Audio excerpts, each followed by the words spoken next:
io di solito sempre faccio vedere il laboratorio e la lavorazione perché è una cosa molto, io ritengo che sia anche affascinante, insomma, poi dipende dai punti di vista, e faccio sempre vedere mentre lavoro perché è una cosa che ormai si è persa.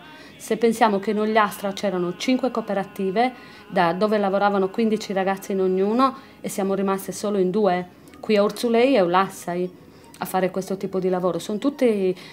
Hanno tutti chiuso perché negli anni 90, 91, 92 sono arrivate sul mercato queste imitazioni che poi vengono dalla Cina, hanno imitato anche disegni sardi che poi sono fatti su telaio ad alta produzione, non hanno niente di sardo. Quindi c'è stato un periodo molto difficile dove molte hanno chiuso.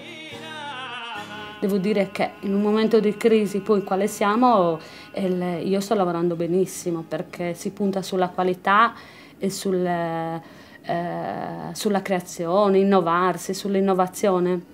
Praticamente nel nostro paese la Sfodelo prima era un'economia trainante perché poi le donne lavoravano i cesti che poi scambiavano con i paesi vicini.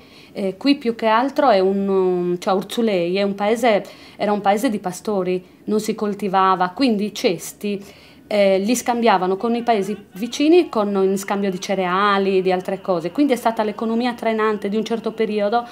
Poi ho cercato, cioè ho fatto in modo di inserirlo in tessitura perché era una cosa che mi affascinava troppo.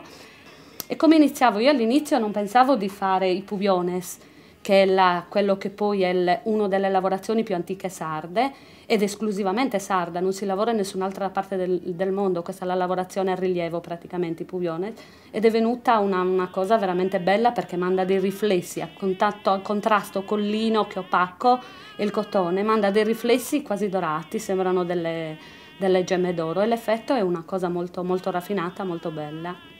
Io penso che la ricchezza sia qua perché cioè abbiamo un territorio meraviglioso, c'è un tenore di vita che penso che sia invidiabile, insomma, che tutti poi quando vengono ci invidiano. Noi abbiamo questo patrimonio e dovremmo incentivare e dà delle soddisfazioni. Ora sta iniziando mia figlia a fare questo lavoro qua e speriamo che insomma la appassioni quanto ha appassionato me, perché io non è che potrò continuare in eterno, insomma.